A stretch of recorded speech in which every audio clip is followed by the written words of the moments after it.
welcome to another episode of My Favourite Things. Before we get started though, can I please pray on you to hit that like button, definitely hit that subscribe button. It costs you absolutely nothing to sit and watch these videos, and it would be wonderful for me if I could earn a living out of them, and that's pretty much one of the only ways that I can do it. So please support the starving musician and hit that subscribe button. So in this episode, we're going to be talking about my top 5 Mark Knopfler moments. Now, Mark Knopfler's a massive influence on me. Anybody who's spent any time hanging around my channel, my Facebook page and stuff will know that Mark Knopfler features pretty highly in my list of my playing and my all-time favourite guitar players. These are shown in no particular order.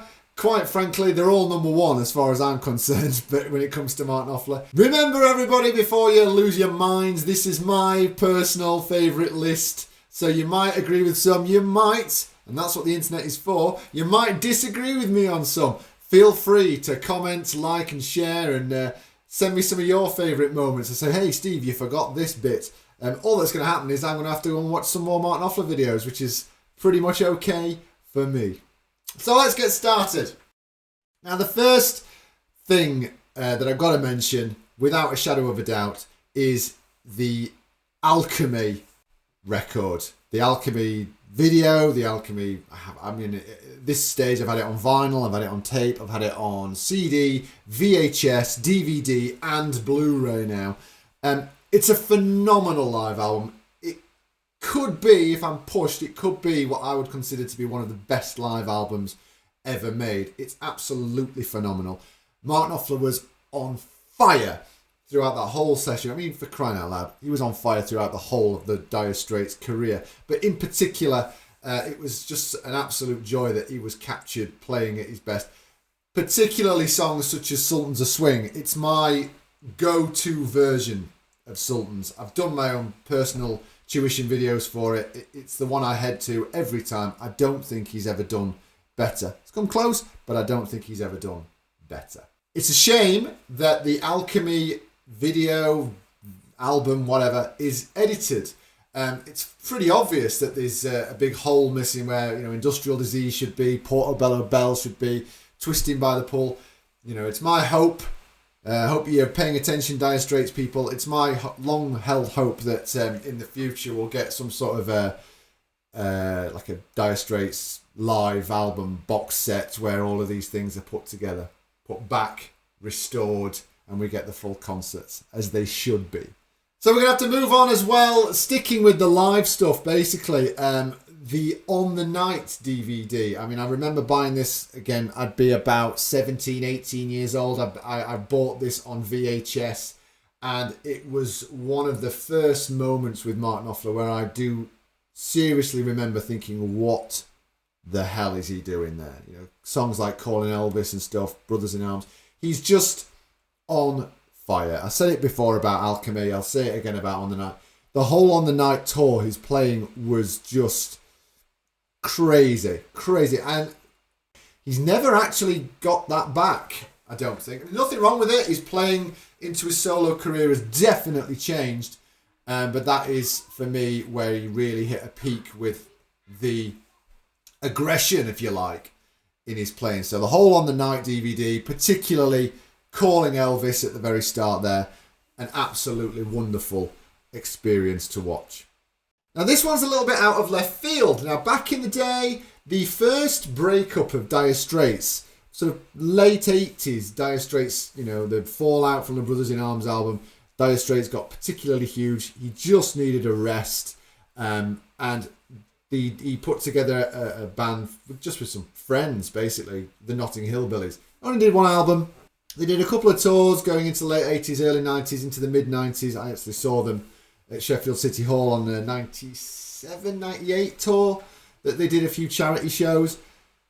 And on this time, around about Christmas time, believe it or not, Tom Jones did a sort of one of those audience with programs. And he had a few guest stars, one of whom was Mark Knopfler. And they did a version of Feels Like Going Home, which I think personally, is better than the original record. It's a really fantastic version. There's a couple of extra guitar solos in there. Again, Mark Knopfler really taking it down to a very lyrical style of playing. Lovely soloing. And it's absolutely terrific. And of course, Tom Jones sings like a boss. Now, this is not particularly a guitar-based thing that I'm going to talk about now, but this is something that I absolutely adore about Mark Knopfler, which is part of his songwriting technique. It's something he's been doing since the start of the days with Dire Straits, which is, and it's gone on into his solo career even more. With Dire Straits, you had things, basically it's character writing characters, writing stories about characters. You had it with little things, Romeo and Juliet, obviously, Skate Away, things like that. It went into another notch, I think, with his solo career. We've got songs like Rudiger, my all-time favourite Mark Knopfler composition, Rudiger, and in fact, so much so that I named my 58 Les Paul Rudiger after that song. You've got things like Sailing to Philadelphia, The Scaffolder's Wife, Boom Like That. Whether it's fiction, fact or fiction, he writes these phenomenally good character-based songs where you really get an idea of a story happening to a person or some people. And I love that about Mark Knopfler and his writing style. Now, the last thing we're going to talk about, again, it's to do with the guitar playing, but it's one of the things that I've noticed about Mark Knopfler, which I've not really ever seen with any other guitarist, which is how he uses specific guitars for specific tones. Now, you get guitarists experimenting with guitars. I could mention a few guitarists. I could be a bit bitchy, but I'm not going to be. I could mention guitarists who, it doesn't matter what kind of guitar they put on, Strat, Les Paul, Telecaster, 335, whatever, they just sound like them.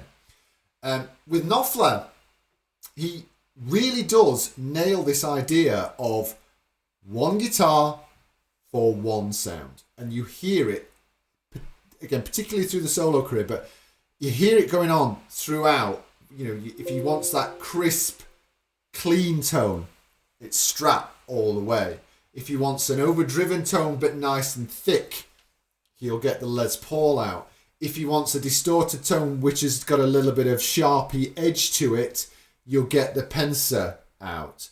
And you get that with a lot of different styles, and you don't see it with many guitarists, where you can pretty much close your eyes and listen to a song and go, he's using that guitar. And it's one of the things I really, really love about Mark Knopfler, and one of the things that I really admire him for doing. So there we go, boys and girls. Thank you ever so much for tuning in. Check out the playlist. There's more episodes to this series, one of my favourite things. Don't forget to subscribe, and we'll see you next time. All the best. Bye-bye.